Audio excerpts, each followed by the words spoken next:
రావు గారు, ఒకానొక సమయంలో ప్రతి మానవుడు ప్రతిరోజు తాత్కాలికంగా భగవంతుని స్థితిలో ఉంటున్నాడనే ప్రతిపాదన ఆశ్చర్యకరమైనదేగాక నమ్మశక్యం కానిదిగా కూడా కనిపిస్తున్నది. ఏ సమయంలో మానవుని స్థితి భగవత్స్థితిని పోలి ఉన్నది? అది మనందరికీ అనుభవంలోకి రావటం లేదు సరికదా? అలాంటి పరిస్థితి ఒకటి ఉందని 100కి 100 మంది సామాన్య ప్రజలు ఎందుకు గుర్తించడం లేదు? శాస్త్రి గారు, పైన చెప్పినట్లు అన్ని లక్షణాలతో ప్రతి మానవుడు నిద్రలో తన ఆత్మస్వరూపంతో ఉన్నప్పటికీ దాన్ని గుర్తించడం లేదు. మనమంతా జాగ్రత్త అవస్థలో ప్రపంచ సంబంధ సుఖదుఖాలకు లోనవుతూ ఇదే జీవితమంటే, ఇంతకంటే ఏమీ లేదని నిద్రావస్థలో జరుగుతున్న దానిని పట్టించుకొనకపోవటం దీనికి ఒక కారణం. పగలు ఖర్చు పెట్టిన మనశ్శక్తిని రీఛార్జ్ చేసుకుని మళ్లీ పగలు పనికి తయారు కావటానికి పనికి వచ్చే విశ్రాంతి కాలం నిద్ర అని మన భావన. రెండవ ముఖ్య కారణం, నిద్రలోని తన ఆత్మస్వరూపాన్ని గుర్తించటానికి వీలుపడని నాకేమీ తెలియలేదు నిద్రలో అనే దట్టమైన అజ్ఞాన ఆవరణ అక్కడ ఉన్నది. ఈ అజ్ఞానం మాయాశక్తి, అమ్మకు సంబంధించిన తామస గుణకార్యం. నిద్రలో మిగతా ప్రపంచం ఏదీ దృశ్యంగా లేకపోయినా ఈ అజ్ఞానం ఒక్కటి దృశ్యంగా ఉన్నది. స్థూల సూక్ష్మ శరీరాలు కనిపించని నిద్రలో కూడా నేను స్థూల సూక్ష్మ శరీరాలను కాను అనే నిజాన్ని, వాటికి కారణమైన ఆత్మనే అనే జ్ఞానాన్ని తన తెరతో మరుగుపరుస్తున్న అమ్మ స్వరూపమైన ఆవరణ శక్తి ఈ అజ్ఞానం.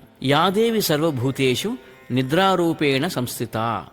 సూర్యుని వల్ల ఉత్పన్నమైన నల్లని మేఘాలు సూర్యుడు కనబడకుండా చేసి మనను అంధకారంలోకి ఉంచినట్లు ఈ అజ్ఞానం కూడా జ్ఞానం నుంచే ఉత్పన్నమైంది.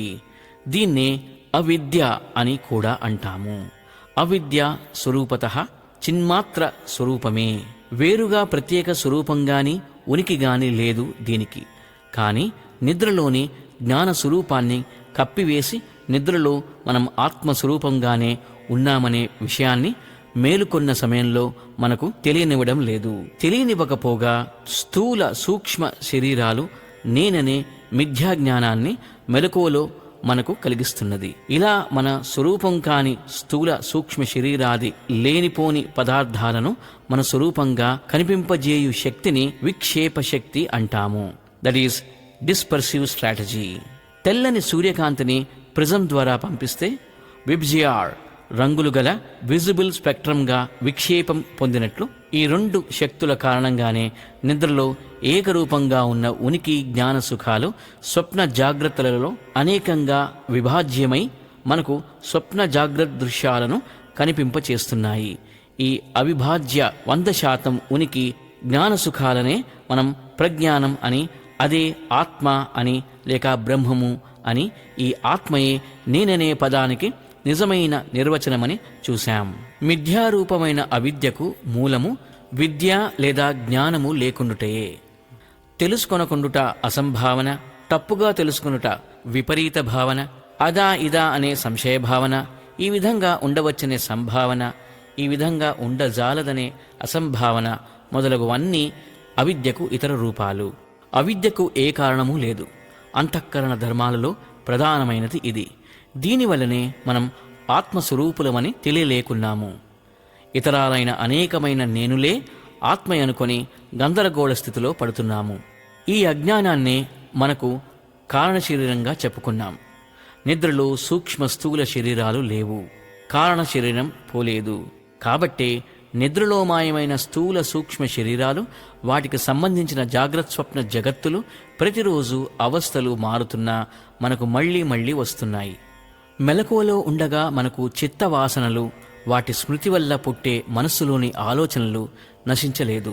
కాబట్టి అవి తాత్కాలికంగా నిద్రలో లీనమై ఉన్నట్లు కనిపించినప్పటికీ మెలకువ రాగానే అవి తిరిగి మనసును చుట్టుముట్టి మన దైనందిన కార్యక్రమాలు ఎప్పటివలే నిరాటంకంగా జరుపుకునేటట్లు చేస్తాయి. స్వప్న నిద్రావస్థలలో క్రియాశక్తి లేని కారణంగా లౌకిక లేక భగవత్ సంబంధ కర్మలేవైనా మనం మెలకువలో ఉండగానే చేయాల్సి ఉంటుంది. లౌకిక పనులన్నీ వైరాగ్యం అభ్యసించటం వల్ల వదిలేసి మనం చేసే ఆధ్యాత్మిక సాధనల వల్ల మెలకువలో ఉండగా చిత్త వాసనలను నశింపజేస్తే మనసులోని ఆలోచనలు నశిస్తాయి. అప్పుడు బుద్ధికి నిశ్చయించవలసిన విషయమేదీ ఉండదు.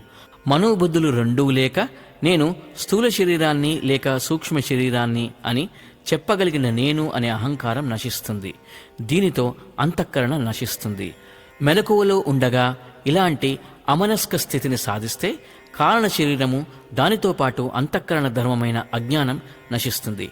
ఈ పరిస్థితిలో నిద్రావస్థలో ఎలా తాత్కాలికంగా నేను ఆత్మస్వరూపుడనై ఉన్నానో ఇప్పుడు జాగ్రత్త స్థితిలో కూడా శాశ్వతంగా ఆత్మస్వరూపుడినే నేను అవుతున్నాను. నిద్రలో వట్టి తెలివి జ్ఞానం ఉంది. స్వప్న జాగ్రత్తలలో తెలుసుకొనుటగా మారుతున్నది.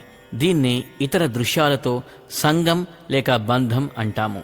మెలకువలో ఉండగా ఈ తెలుసుకొనుటను అనగా జ్ఞేయత్వాన్ని, తెలుసుకునేవాడిని అనగా జ్ఞాతను వదిలించుకొని వట్టి తెలివి లేదా వట్టి జ్ఞానంగా మిగిలి ఉండటమే మోక్షం. మెలకువలోనే ఇలా వట్టి తెలివిగా ఉండాలంటే ఇక్కడ ఉన్న జగత్ సంబంధ మిథ్యా జ్ఞానాన్ని పైన చెప్పిన విధంగా 100% పోగొట్టుకోవాలి. అప్పటిదాకా మిథ్యా జగత్తుకు అధిష్టానంగా ఉన్న అమ్మ లేదా బ్రహ్మజ్ఞానం కలదు. మనం నిగమనం చేసిన నిద్రావస్థలోని లక్షణాలు మనకిప్పుడు జాగ్రత్తలో కూడా వర్తిస్తాయి.